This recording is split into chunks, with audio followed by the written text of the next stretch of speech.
Last night at a CNN town hall, Florida Senator Marco Rubio, you might have seen it, walked into the lion's den with a filet mignon in his back pocket.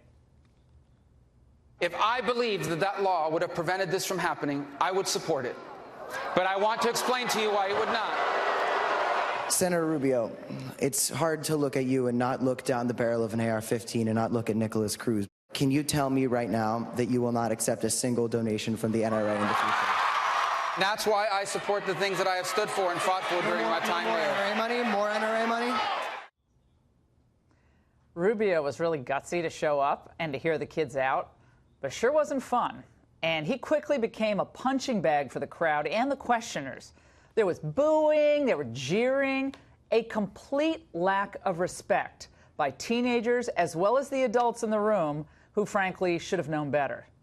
Dana Lash, the NRA spokeswoman, received her own warm CNN welcome.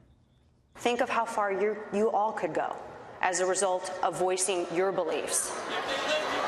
You can shout me down when I'm finished, but let me answer Emma's question. As other media networks would have covered it. That's a huge... Wait a second. He should not have been able to purchase a firearm. Naturally, the media lapped up all this nastiness, and there was basically zero criticism of the hecklers who showed zero respect for the public officials and the spokespeople who actually showed up for a real dialogue, maybe get something positive accomplished. Instead, the people on that stage were walked into the middle of Nero's circus. I was thinking about this. Now, imagine if conservative students in the audience had screamed horrible things at Democrat Senator Bill Nelson when he made this tendentious point. Did you know that the state of Florida, the governor's office, gave financial incentives for the Colt Corporation to come to Kissimmee to manufacture AR-15s, the same one that wrecked such havoc? Okay. Well, what Nelson conveniently left out was that despite the financial incentives, Colt never actually moved its AR-15 factory to Florida. And also think about this. What is so horrible about encouraging manufacturers of legal products to come into your state to create jobs? So is a governor who, for instance, offers tax breaks to a distillery responsible for the actions of every drunk driver that happens to drink that beverage? Oh, I think not. Well, CNN was not alone in their completely politicized and biased coverage. The AP, the Washington Post, and many others in the media felt compelled to create Cardgate. Look at that. Yes, Donald Trump held a note card during a White House listening session. There was a lot made of the notes that he had on a piece of paper, sort of outlining the steps of empathy. As if the president had to be reminded to empathize. There was this awkward photo today from the Associated Press showing the notes that the president brought with him to talk to these kids and their families who have been through gun massacres. Now, this is how desperate the press is. The president holds an unprecedented open forum with students, with teachers, and shooting survivors. And this is something they would have praised Obama to the hilt for. I mean, you've never seen anything like what you saw yesterday. And I should hope that the president walks into an event like this, which is so emotional, everybody's watching, really prepared. And if he had no notes, they would have complained that, oh, Trump just winged it, and he clearly just doesn't care at all about the kids. The anti-gun activists, they have every right to make their pitch to ban weapons, if that's what they really believe.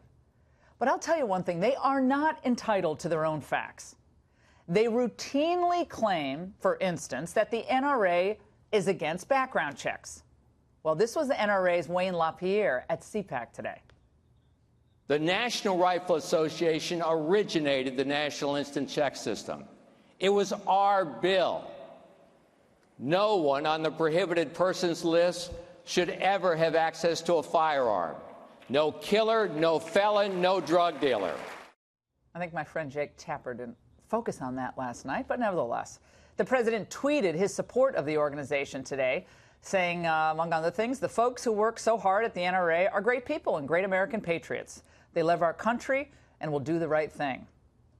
Well, this sent the lowbrow lefties into paroxysms of outrage because they want our young people to think of the NRA as a reprehensible, bloodthirsty organization.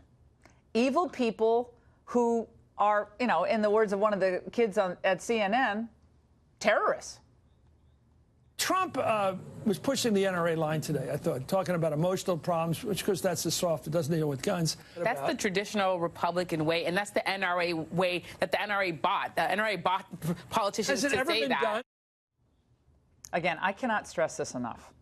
The Democrats and their leftist enablers in the media are positively desperate to distract you from all the good news that's happening around us.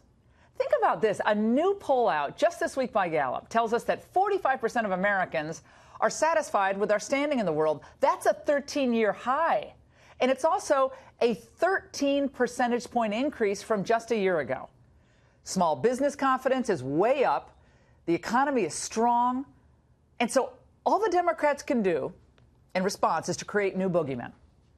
So before it was the bogus hysteria over Russian collusion, and now it's the NRA. For a year, they've tried to peddle contempt for President Donald Trump. But today, after all that work by the media and the left, his approval numbers are higher than they were when he was elected. The generic Republican versus Democrat ballot is also tightening. This is incredible. Some of the GOP have the GOP now within 3 points of the Democrats.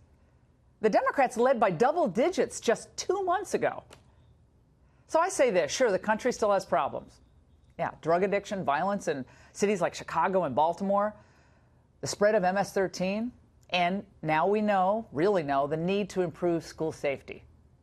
But generally, things are getting better. They're getting better for more Americans, and this is driving Democrats absolutely bonkers. So much so that they're even willing to exploit the pain of the young Stoneham Douglas High School survivors. Now, I'd like to say that I was surprised by this, but I'm not. Many on the left, elected officials, professional activists, and those who fund them, have been doing this kind of thing for decades. In order to create this socialist utopia that they all envision, they have tried to convince the people, our people in this country, the citizens, to sacrifice their individual rights, their basic freedoms, for the common good.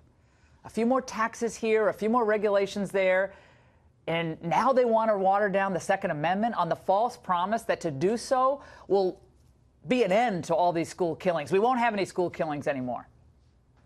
But I say we should be very careful here. The administrative state wants to take away guns using tragedies as excuses because they don't want the private individual to have personal power. As Ben Franklin once wrote, those who would give up essential liberty to purchase a little temporary safety deserve neither liberty nor safety. And that's the angle.